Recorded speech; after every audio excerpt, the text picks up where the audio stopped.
L'histoire qui va vous être contée maintenant est celle du jour où tout a failli basculer au sein du Role-Playing Gang. Une histoire pleine de twists, de trahison et de perfidie. Une course folle au pouvoir qui a mis en danger, l'espace d'une émission, l'équilibre fragile que les membres d'une organisation tentaculaire réunissant aujourd'hui des centaines de milliers d'adhérents ont mis des siècles à établir. Cette histoire, c'est celle de la bataille pour la place du milieu.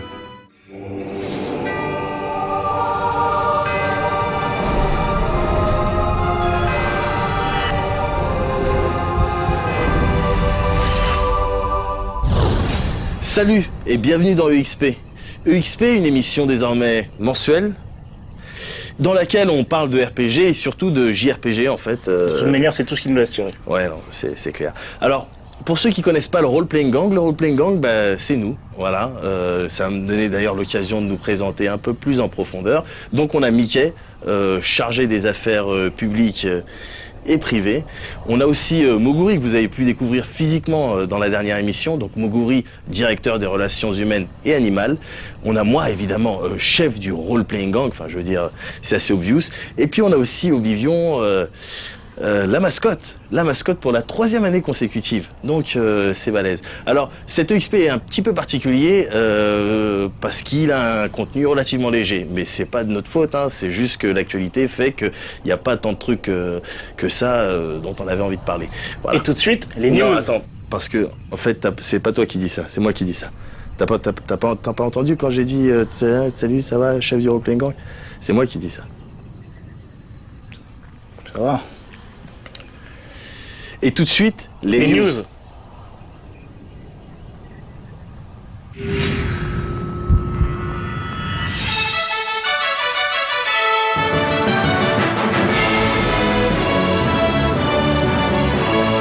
Salut, ça va?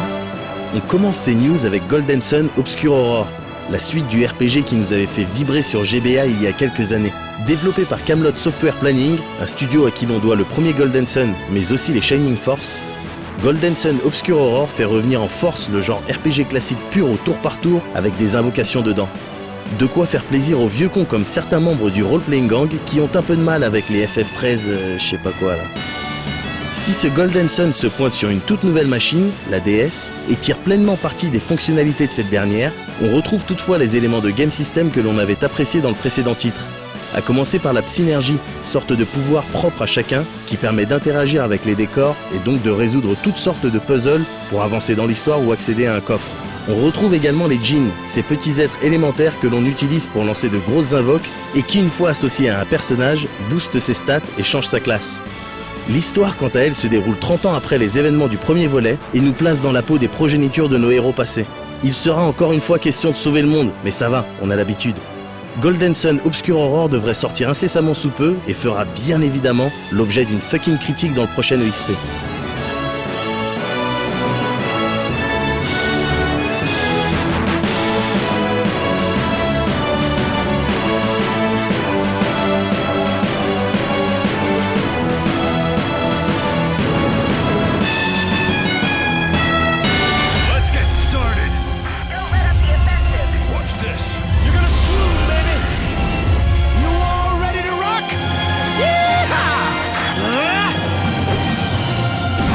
On continue ces news avec le DLC consacré à Valkyria Chronicles 2, un jeu dont on vous a fait la critique ici même.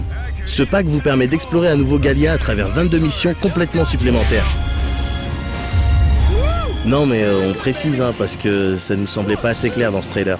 Moyennant 4,99€ donc, vous pourrez vous replonger dans cette guerre civile qui oppose les gentils étudiants de l'académie militaire de Gallia aux méchants nationalistes anti-Darsen du Sud.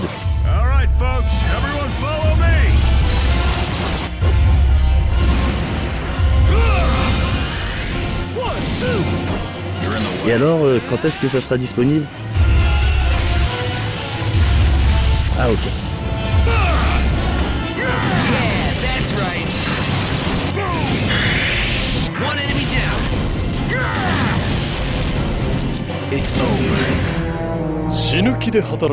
On reste à Gallia avec Valkyria Chronicles 3.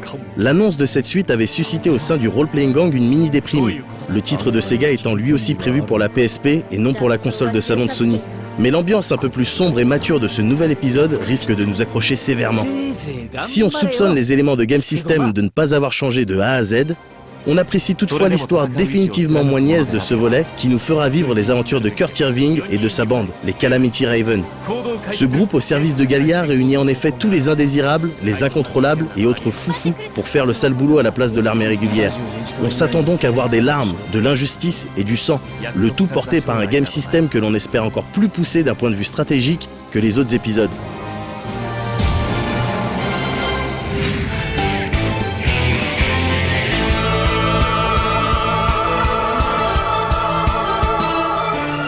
On switch de console pour quelque chose de pas forcément plus beau et dont on vous a déjà parlé, mais qui mérite tout de même notre attention. Disgaea 4 se dévoile donc un peu plus à travers une série d'annonces de features qui n'en finissent plus de nous faire saliver. Tout d'abord, le système de Prisoner Punishment qui permettra aux joueurs de capturer les ennemis en les envoyant dans votre base panel, puis de les travailler au corps pour les convertir ou tout simplement obtenir des items. Un système qui nous fait clairement penser à Criminal Girls, un autre tactics de Nippon Ichi sorti récemment sur PSP, qui a probablement servi d'ébauche à cet aspect de Disgaea 4. La dimension online du jeu, quant à elle, se précise. Vous pourrez en effet envahir le monde des autres joueurs ou même leur porter main forte. Toutefois, vos personnages envoyés via un vaisseau bien stylé et surtout customisable seront dirigés par l'IA. Évidemment, leurs différents comportements pourront être définis grâce à divers paramètres prévus à cet effet. On a hâte, mais genre hâte, de pouvoir perdre du temps sur cette production qui risque d'être la dernière, compte tenu des résultats plus que timides de la firme japonaise ces derniers temps.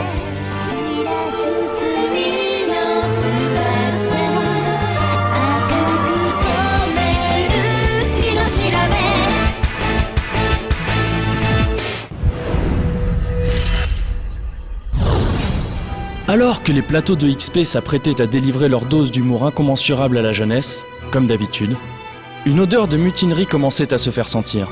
En effet, le jeune Mickey ne manquait jamais une occasion de casser les couilles du chef du role-playing gang, mettant systématiquement en avant la dimension aléatoire de sa prise de pouvoir. Médoc, quant à lui, fort de son métissage arabo-guadeloupéen, pouvait se permettre de se défendre en rappelant que les Antillais comme Mickey avaient l'alcool mauvais et un problème certain avec le crack, ce qui était tout simplement incompatible avec la fonction de chef du RPG. Oblivion, de son côté, se contentait de suivre le mouvement, pour le moment.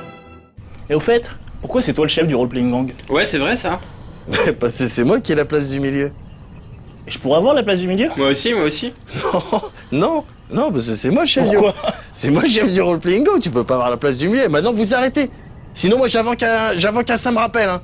Même pas peur, des trucs. Ah ouais? Ah c'est marrant ça. Cette ambiance de mutinerie, ça me rappelle la dernière fois que Obliv et Mickey ils ont fait un cosplay. Oh, c'était ouais. sur Artonique au droit et ils se faisaient des bisous sur la bouche. Attends. Alors, faites-moi les malins maintenant. Attends, d'après la constitution du role-playing gang, j'ai le droit de te clasher pour prendre ta place, hein. Mais comment est-ce que tu peux savoir ça toi? Si, attends, regarde, je crois qu'il a raison, pardon. D'après ces documents, n'importe quel membre du role-playing gang a le droit de clasher une fois par mois le chef, mais uniquement en jeu de son choix. Ah ouais. Ah c'est marrant ça. Oh putain les mecs, apparemment j'ai un droit de cuissage sur vous. Ok, bon ben merci. Tu retournes faire la voix off. Allez. Merci, au revoir. Je te clash. Moi aussi. Ok, c'est comme ça. Vas-y, le cours. Le Transat, Les filles de la télé. Fort Gaillard, Caroline et ses copains. La Nuit des Héros, Tournée désir. Vidéomateur, Ça se regarde. Sexy Sport. Le château de Mylène au cœur des oliviers brûlés. Putain. 1, 2, 3, dragon. Putain. C'était la règle au sein du role-playing gang, et tout le monde devait s'y plier. Une règle impitoyable, qui ne laissait que peu de place à la logique pure. La devise « Don't hate the players, hate the game » était plus que jamais de circonstance ici. Le chef pouvait effectivement décider, et ce sans prévenir ses challengers, des jeux sur lesquels il allait être clashé. Mais dans l'esprit sournois de Mickey, commençait à germer une graine. Une graine qui donnerait lieu plus tard à un arbre, qui lui-même donnerait un fruit. Probablement une papaye, une noix de coco ou du monoï. Un truc exotique en tout cas, mais avec de la fourberie à l'intérieur. Se mit alors en route dans son cerveau rongé par la jalousie, un plan. Un plan des plus machiavéliques, nécessitant des mois, voire des années de réflexion. Un plan que nul ne pouvait prévoir. Pas même moi, la voix off. Les petits joueurs. C'est fou quoi. Eh Médoc, là-bas, là, il y a des boobs. Là. Où? Par terre, là-bas. Quoi? Qu'est-ce que c'est que c'est? C'est des conneries, rien du tout. Qu'est-ce que tu... Hé, rends-moi ma place. Ah.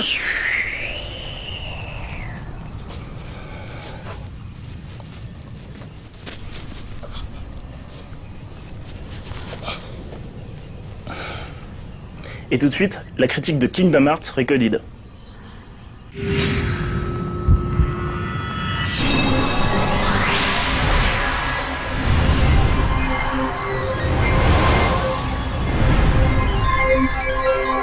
Alors comme ça, il paraît que ça bave sur le role-playing gang dans certains milieux underground. Comme quoi il y aurait des gens qui diraient qu'on voue un culte à Square Enix, tellement qu'on y fout des majuscules dans les critiques, même si ça s'entend pas à l'antenne. C'est quoi ces histoires-là? Des racontards, voilà ce que c'est. Parce que si on avait pu, on aurait carrément aimé tester l'autre jeu, là. Mais si, là, le truc sur console de salon avec le héros, ses cheveux et son épée, là. C'est juste qu'on n'arrive plus à mettre la main dessus. Et puis comme on avait trouvé une cartouche de Kingdom Hearts Recoded par terre, là, on s'est dit que ça serait vraiment dommage de pas en profiter. En plus, il y a eu cette histoire d'enfant malade qui nous a dit qu'il voulait absolument voir la critique avant son dernier voyage. Du coup, on s'est senti un peu obligé. Donc voilà, désolé, tout ça. Mais de toute façon, Recoded, c'est pas vraiment un Kingdom Hearts, c'est une simulation virtuelle de Kingdom Hearts. Si, c'est Square Enix qui l'a dit, alors c'est vrai. Enfin non, je veux dire, peut-être pas. C'est pas comme si on pensait qu'ils ont toujours raison ou un truc du genre. Hein. Enfin, merde, bref.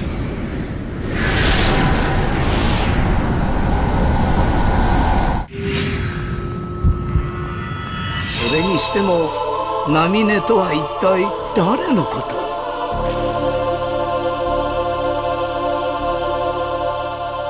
Comprendre et digérer l'histoire de KH Recoded demandera forcément un certain pouvoir d'imagination de la part du joueur.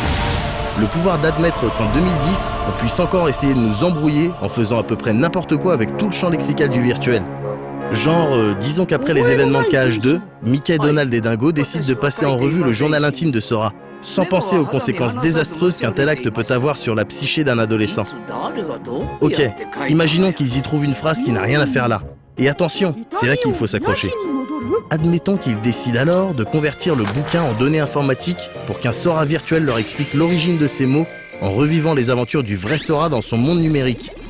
Un monde qui se trouvait tout buggé et dont il faudra craquer le code, comme on dit à Hollywood, pour en percer tous les mystères. Pourquoi pas? Mais alors quand on finit par nous expliquer que des personnes complètement physiques peuvent pénétrer cet univers funky digital du futur pour y foutre encore plus le boxon, ça commence à devenir franchement fumeux. D'autant qu'il faut ajouter à tous ces délires la trame déjà pas franchement claire de la série, avec tout ce que ça peut impliquer en matière de Keyblade, de cœur, de sans-cœur, de simili et de trenchcoat en sky. On atteint alors des sommets d'embrouille pour pas grand-chose, puisque le jeu se présente finalement comme une relecture du premier épisode. Seules les dernières heures donneront aux fans de quoi manger, en faisant le lien avec tous les épisodes de la saga pour en annoncer la suite. Les autres risquent juste de se retrouver perdus au milieu de termes et de personnages pas forcément expliqués ou situés. Et ce n'est pas la mise en scène mollassonne du titre qui risque de les réveiller. Non, parce que ça pouvait avoir son charme il y a quelques années, le style BD tout statique. Mais là, ça fait quand même un peu cheap. Heureusement, Recoded se rattrape avec ses graphismes plus fins que sur le précédent épisode DS et ses quelques cutscenes plutôt bien compressées pour une fois.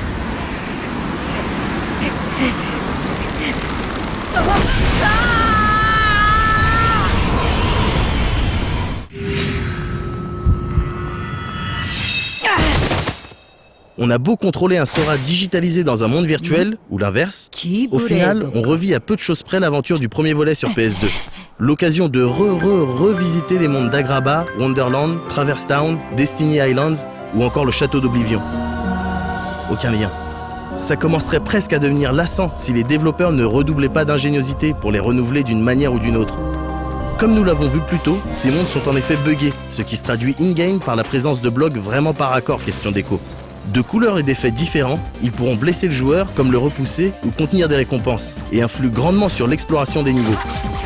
Différents types de gameplay aident également à rafraîchir l'expérience de jeu, en nous proposant par exemple des combats au tour par tour dans le Colisée, ou des séquences de plateforme en 2D à Traverse Town. Le tout évidemment entrecoupé de phases de massacre de sans-cœur selon les règles habituelles de la série. Celles-ci sont particulièrement agréables et on retrouve des sensations très similaires à ce qu'on a pu connaître sur les volets PS2 ou même sur Birth by Sleep, puisque Recoded s'en inspire largement. Le système de compétences est en effet rythmé par le même système de cooldown qui impose un temps de recharge entre chaque utilisation d'un même skill. On retrouve aussi le principe des finishers ou overclock, qui dépend ici directement de la Keyblade équipée et qui apportera différentes aptitudes temporaires et donnera accès à une attaque dévastatrice une fois une certaine jauge remplie. Associés aux traditionnelles roulades, parades et autres vols planés, ces features font des affrontements de Ricodid de bons concentrés de fun bien dynamiques. Et on ne se lasse jamais vraiment d'infliger de la douleur dans un grand déluge d'effets visuels sexy. Dommage tout de même que quelques petits soucis de caméra viennent régulièrement les ternir. La classe a un prix, et dans Ricodid, il se traduit par des systèmes de customisation poussés et assez futés. Réunis sous le nom très cybernétique de Matrice, ils s'inspirent eux aussi de l'épisode PSP. On retrouve par exemple la possibilité d'associer ses commandes 2 par 2 avant de les placer dans son deck d'action. Les résultats ainsi obtenus sont nombreux et il faudra donc tester toutes sortes de combinaisons pour tous les découvrir. L'évolution du Sora virtuel passe quant à elle par une sorte de sphérié à la FF10, représenté ici par des circuits électroniques à compléter avec les différentes puces pouvant offrir des bonus de stats ou bien carrément des gains de niveau, comme dans 358 divisé par 2. En progressant le long des câbles, on pourra ensuite débloquer certaines compétences, comme le double saut ou la parade. Au bout d'un moment, il sera même possible d'activer les cheats, qui permettent d'influencer sur la difficulté du jeu ou le taux de drop. Futé et très sympa à utiliser. De leur côté, les Keyblades disposent de skills dédiés et déverrouillés au fil de leur utilisation, qui prendront effet en situation d'overclock. Toutes ces puces, Keyblade et compétences s'achètent en boutique, sont trouvées ou encore gagnées en combat. On pourra aussi les troquer contre des System Points, à gagner en nettoyant les System Areas. Ces sortes de donjons générés aléatoirement, truffés de blocs et de puissants encœurs buggés sont en effet l'occasion de s'imposer différents défis sur lesquels on parie des SP. En cas de réussite, on ramasse le pactole. En cas de gros fail, on peut éventuellement être amené à chialer. Dur.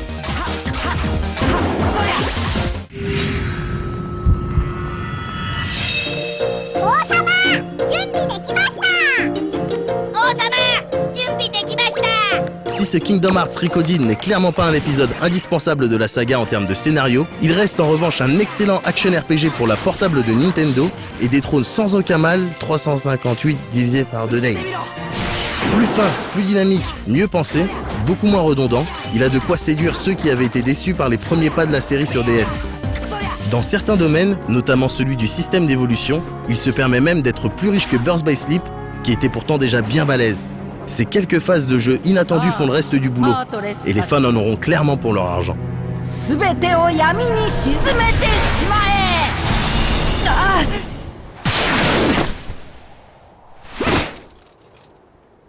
大丈夫か？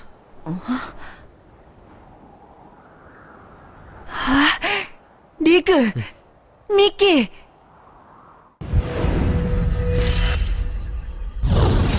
Mickey était parvenu aux commandes de XP. Il tenait désormais entre ses mains le fabuleux pouvoir d'invoquer n'importe quand un. Ça me rappelle la dernière fois qu'on a fait du cosplay. Une arme on ne peut plus dissuasive qui le rendait quasi intouchable. À moins qu'un jeune au cœur presque pur, dont les pratiques sexuelles étonnent encore en 2010, mette un terme à ce règne. Ouais, maintenant c'est moi le chef du role-playing gang et je nous ai trouvé des nouveaux pseudos. Moi ce sera Orlando77, toi Chocobo numéro 2, toi Chocobo numéro 3. Non, en fait, on va plutôt faire une scène de Disgaea. Alors moi je serai Edna77 et toi tu seras Prini numéro 2 et toi Prini numéro 3. Ça ce sera super. C'est qui le premier? Non, je sais pas, ta gueule. Par contre, toi tu vas chercher du poulet s'il te plaît. Hein? Plein de poulet en masse.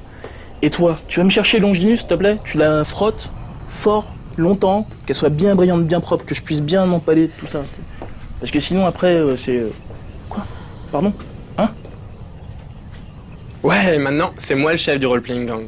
Et tout de suite, pour continuer dans le spécial Kingdom Hearts, une super partie de Birth by Sleep.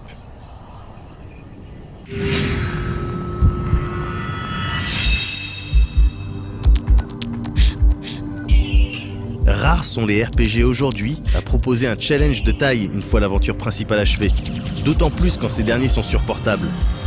Si la série des Kingdom Hearts nous a toujours habitués à un post-game riche et intelligent, Birth by Sleep, sorti en septembre dernier chez nous, fait honneur à la série et contentera les joueurs les plus chevronnés. Terminer l'aventure dans son intégralité, compléter le journal à 100% et ce avec les 3 personnages, mais également obtenir les 8 trophées du jeu. Et c'est d'ailleurs ce que nous allons tout de suite vous montrer.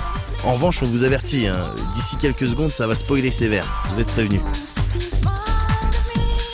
Disponibles dans les archives du trio, ces trophées s'obtiendront évidemment après pas mal d'efforts et surtout un grand nombre d'heures passées sur la console. Le premier, marcheur invétéré, s'obtiendra assez facilement et vous demandera d'accomplir un minimum de 99 999 pas en cours de jeu. Rassurez-vous, ce challenge s'octroie naturellement au fil de l'aventure, si toutefois vous complétez les 3 scénarios proposés. Le second, guerrier invétéré, s'obtient également facilement durant l'aventure. Le troisième demande en revanche bien plus d'implication. Il nécessite en effet d'avoir passé au moins 80 heures sur le jeu. Rien d'insurmontable cependant, si vous avez décidé de découvrir tous ces secrets avec tous les personnages. Pour l'anecdote, ce trophée a été modifié pour les versions européennes et américaines. Pour nos amis japonais, il s'agissait ici de compléter l'intégralité du jeu, les 3 scénarios principaux ainsi que l'épisode supplémentaire uniquement disponible avec Aqua, mais cette fois en moins de 80 heures. Une toute autre paire de manches. Le gladiateur invétéré, 4e trophée du jeu, demandera lui un challenge plus important que les précédents. Il vous faudra terminer chaque quête disponible dans l'arène des mirages avec au moins un personnage. Accomplir tous les mini-jeux à nouveau disponibles comme la chasse aux commandes et terminer les courses folles dans un temps record.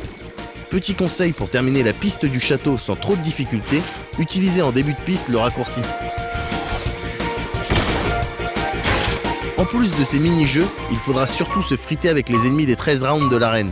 Si les premiers se bouclent assez facilement, les derniers en revanche requièrent un level 35 minimum, ainsi que quelques capacités bien utiles comme des puissantes commandes de tir visé ou des magies méga atonium, glaciation, brasier ou foudre levelées au maximum.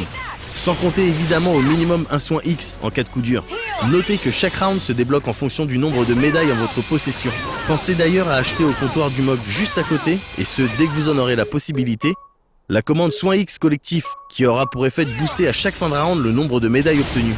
Une fois le 13e round débloqué, il vous sera alors offert l'occasion d'enchaîner plusieurs boss surpuissants comme le carrosse maudit, tri-armure et surtout les 4 formes du geôlier de fer. A noter qu'en plus d'être nécessaire pour obtenir le trophée gladiateur invétéré, l'arène permettra également de récupérer de précieux objets comme la dernière commande de tir visé pour chaque personnage, ainsi que la désormais culte, précieuse et surtout puissante Keyblade Ultima. Un passage donc indispensable pour le joueur et un entraînement avant d'affronter les 2 véritables boss cachés du jeu. Patience, d'autres trophées restent encore à débloquer. Le 5e trophée, gourmand invétéré, s'il n'est pas le plus difficile à obtenir, est en tout cas assez long et demande d'avoir effectué auparavant certaines actions assez laborieuses. À commencer par l'accomplissement de Glace à Gogo, un jeu de rythme sympathique en compagnie de Riri, Fifi et Loulou. Ouais, vas-y, c'est ça, ondule ton corps Riri. Bouge tes palmes, ça m'excite. Obtenez la mention excellent et vous serez alors récompensé par la commande de style Chance Glaciale. Pour pouvoir l'utiliser, il va falloir compléter une autre quête, celle de la boutique des glaces tenue par les 3 frères. Vous devrez alors revisiter la plupart des niveaux du jeu à la recherche de précieux objets nécessaires à la confection des délicieuses glaces. Ouais, délicieuses, parce que nous, on y a déjà goûté. Ces objets, appelés récompenses gourmandes, sont droppés par des monstres assez rares, les resellers. Une fois repérés, récompensez-les de quelques bons coups de Keyblade bien placés afin de récupérer les précieux objets. Les endroits où les resellers apparaissent sont toujours les mêmes. Cependant, leur localisation varie parfois selon le personnage utilisé. N'oubliez pas que les plus fourbes se terrent carrément dans le 8e round de l'arène Mirage, appelé Trésor risqué. En possession d'une quantité suffisante d'objets, une dizaine pour chaque ingrédient, il ne reste plus qu'à vous rendre à nouveau dans la boutique, vous délaisser des ingrédients et ainsi obtenir les 7 différentes glaces. Utilisez-les jusqu'à ce que le style commande glaciale apparaisse. De manière aléatoire malheureusement. Un dur labeur qui sera récompensé avec l'apparition du 5e trophée dans vos archives. Le 6e trophée est une vraie partie de plaisir. Plein aux as vous demandera d'accumuler 33 333 francs CFA. Non, je déconne, 33 333 munises, la monnaie du jeu. Il va sans dire qu'à ce stade de la partie, l'obtention de cette somme est quasi assurée. Surtout si chacun des 3 personnages possède plus de 10 000 munises dans sa partie. 7e et avant-dernier trophée, et sans doute la bonne blague des développeurs destinée aux joueurs les moins téméraires, pour rester poli. Un de moins, c'est son nom, vous demandera uniquement de compléter l'histoire d'un seul personnage, et ce dans n'importe quelle difficulté. Aucun intérêt, si ce n'est celui de récompenser le simple newbie. Le 8e et dernier trophée, Trio Suprême, offre en revanche un challenge déjà plus intéressant. Il vous faudra ainsi finir les 3 histoires de chaque personnage. Attention cependant, l'obtention de ce trophée récompensera uniquement celles et ceux ayant joué en mode expert ou critique avec Terra, Ventus et Aqua. Les joueurs ayant préféré jouer la carte de la sécurité en mode débutant ou même standard peuvent dire au revoir à ce trophée, ou bien tout recommencer. Mais voilà, Si l'obtention de ce trophée demande au minimum 80 heures, Nomura et son équipe ont pris la peine de rajouter un cadeau de taille pour les versions européennes et américaines du jeu. 2 boss cachés qui feraient presque passer les raclures les plus puissantes des précédents volets de la série, comme Sephiroth ou même Lingering Spirit issu de KH2 Final Mix Plus, pour de simples enfants de cœur. Notez que pour corser un peu tout ça, les 2 combats qui vont suivre ont été effectués en mode expert. Évidemment, ces 2 Nemesis apparaîtront uniquement après avoir accompli la totalité des 3 scénarios, y compris le mini-scénar supplémentaire exclusif à Aqua. Commençons d'abord par le plus simple des 2, le vestige de Vanitas, qui fait son apparition dans la nécropole des Keyblade. Sélectionnez Terre Funeste comme destination et préparez-vous à passer un sale quart d'heure. Cette manifestation physique émane de ce qu'il restait des pensées et des sentiments puissants de Vanitas. Élément assez trompeur de prime abord, Vanitas dispose d'une seule barre de vie, pour un total de 200 HP. Easy ? Non, pas vraiment. Ce dernier est bien évidemment immunisé à toute forme de status et possède une puissance d'attaque impressionnante de 80. Il va sans dire qu'un seul et unique coup de votre opposant pourra vous être fatal. Heureusement, la capacité dernière chance et dernière force vous permettra de conserver un point de HP s'il venait à vous toucher une première fois. Inutile de vous soigner à l'aide d'une magie. Le vestige de Vanitas mime certaines de vos actions. Soignez-vous et ce dernier n'hésitera pas à en faire autant. Avec cette capacité, le combat s'éternise et tourne vite à son avantage. Pour pallier à ça, équipez votre jeu de commande uniquement d'objets de soins, comme potions plus, méga potions ou mieux, quelques élixirs. Reste maintenant à s'en débarrasser et si possible, le plus rapidement. Si les attaques classiques sont à oublier sous peine de se faire rapidement laminer et humilier, une technique existe pour en venir à bout assez facilement. Enfin, façon de parler. Avant le début du combat, pensez à vous équiper de mines chercheuses et entraînez votre ennemi autour du rocher le plus imposant. Lâchez alors quelques mines, restez dans les parages pour l'attirer tout en prenant bien soin d'éviter ses nombreuses attaques. Répétez cette opération 4 ou 5 fois et vous en viendrez rapidement à bout. Pas si compliqué finalement. Et pourtant, la méthode à utiliser pour Ventus et Terra ne diffère pas énormément, si ce n'est que ces 2 personnages ne disposent pas de la précieuse commande mine chercheuse d'Aqua. Ventus, lui, usera durant ce combat de la commande Tornade, qui aura à peu de choses près le même effet. Terra, quant à lui, s'en sortira à l'aide du bouclier mine et des mines carrées.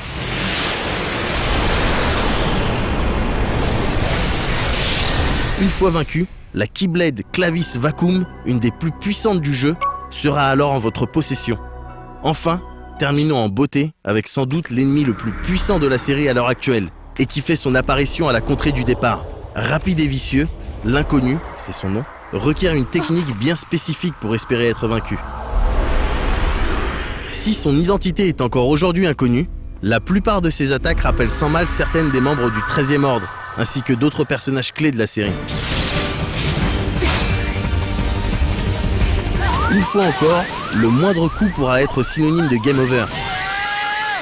Contrairement au vestige de Vanitas, votre opposant dispose lui de plusieurs barres de vie, avec un total de 999 HP. N'espérez pas le vaincre du premier coup, ni même utiliser des attaques classiques ou des commandes de tir visé jusque-là si utiles. Bien connaître et assimiler les coups de votre assaillant sera une des bases pour en venir à bout, même si cela doit passer par plusieurs dizaines de game over. Le guide officiel américain chez Brady Games préconise une technique complètement farfelue où il faut utiliser la fameuse commande de tir visé. Inutile de s'attarder sur cette dernière, tant cette méthode s'avère inefficace. Nos préparatifs pour ce combat sont plutôt simples. Équipez votre jeu de commande de quelques soins X en alternant avec des attaques déferlement foudre ou déferlement brasier. Rien de plus. Il est ici plutôt déconseillé d'y aller comme un bourrin. En revanche, marteler sur la touche carré afin d'effectuer une roulade au bon moment vous permettra d'éviter le danger. Les attaques doivent être placées à des moments bien précis, sous peine de voir votre ennemi riposter et connaître une humiliation en bonne et due forme. L'inconnu dispose d'une dizaine d'attaques qui peuvent être aisément évitées avec les skills adéquates et quelques heures d'entraînement. Une des plus dangereuses reste sa technique de clonage. L'homme fonce alors sur vous accompagné de plusieurs de ses doubles. Lors de cette attaque groupée, ne prenez surtout pas la fuite. Au contraire, foncez sur ces derniers et toujours à l'aide d'une attaque déferlement, tentez de tous les faire disparaître en un seul coup. Une fois 2 barres de vie retirées, l'inconnu devient invisible, et ce pour un laps de temps indéterminé. Appliquez alors votre meilleur talc sur vos mimines, respirez un grand coup et prenez votre mal en patience. Ne lâchez rien, esquivez la moindre de ses attaques et attendez que sa barre de vie réapparaisse. Continuez avec la méthode de départ jusqu'à ce que ce pauvre inconnu capitule sous vos coups. Mister Capuchman n'est plus. Et au cas où vous ne l'auriez pas remarqué, n'a pas eu l'occasion de placer une seule de ses attaques durant la totalité de ce combat. Dur d'être un bad boy en 2010. Résultat, humiliation totale pour ce dernier et satisfaction maximum du côté du role-playing gang. Bah ouais, on est comme ça nous, on n'aime pas faire les choses à moitié.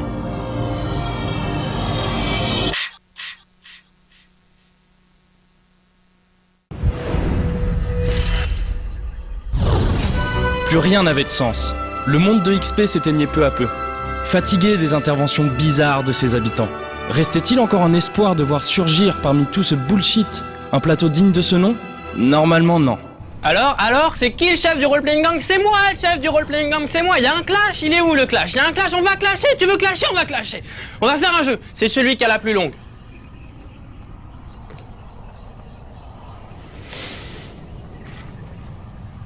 T'es nul. Alors, vu que c'est le plateau des sorties et que c'est XP numéro 13, j'avais pensé faire une blague autour du chiffre 13. Final Fantasy versus 13, ça pourrait être une sorte de crossover entre Final Fantasy et la BD 13. Alors, il pourrait y avoir comme combat, je sais pas moi, la Mangouste versus Cloud, ou bien Sephiroth versus 13, je sais pas qui gagnerait. C'est Sephiroth. Ta gueule. Et puis là, normalement, vous devez rigoler, je crois, les gars. Alors non, vous rigolez mieux que ça, sinon j'invoque la dernière fois que vous avez fait du cosplay. Voilà. Et maintenant, vous devez sortir. Alors toi, tu sors. Voilà. Toi, tu sors. Voilà, tu l'accompagnes. Attends, non, reviens. Voilà, tu te tournes. Et tu ressors mieux que ça, s'il te plaît. Voilà.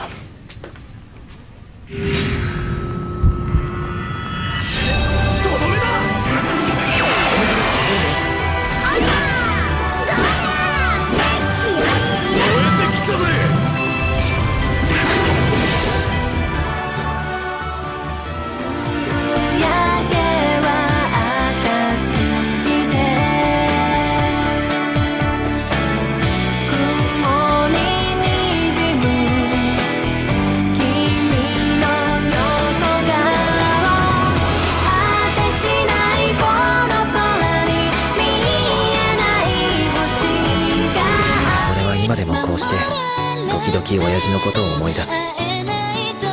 親父の思いを感じることもあるんだ。俺は親父の思いを未来につないでいきたい。未来へつなぐ。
世界に置き去りにされた迷子の少女の目だからね、アヤを守ることにしたんだ。ガブリエル、体を借ります。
C'était donc la fin de XP comme nous l'avions tous connu. Les dés étaient jetés et le résultat se rapprochait plus d'un échec critique que d'autre chose. Et bien voilà, ce premier XP sous-marine s'achève. On se retrouve pas le mois prochain, mais plutôt la semaine prochaine. Quoi? Mais comment tu veux qu'on fasse ça? Eh, ça va. À moins que... Chocobo numéro 4, que me vaut ta présence en mon royaume? Salut, non, c'est parce qu'en fait, regarde, je viens de lire un truc dans les tables de la loi et j'ai l'impression que le chef du role-playing gang peut se décider à la bagarre en fait. Bien.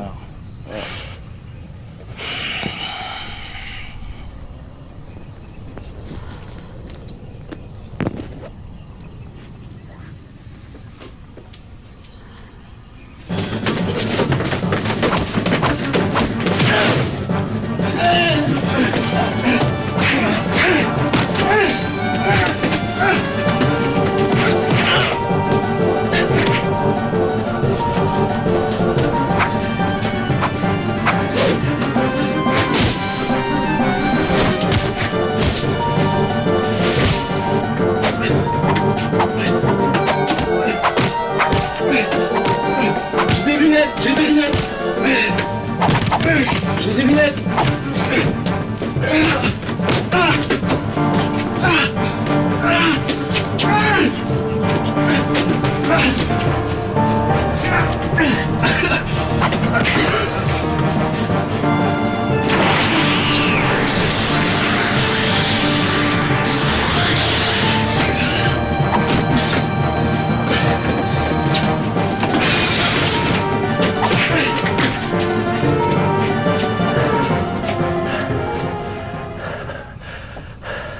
Ah, c'est marrant!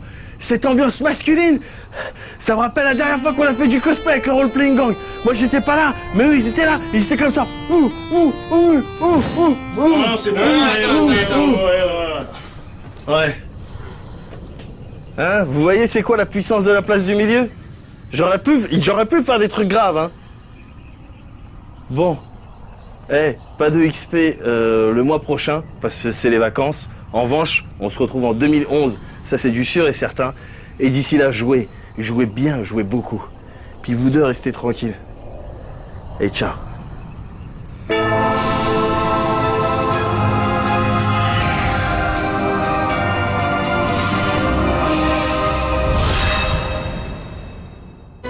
Voilà. C'est ici que la bataille pour la place du milieu s'achève. L'équilibre au sein du royaume de XP est enfin restauré. Mais pour combien de temps ?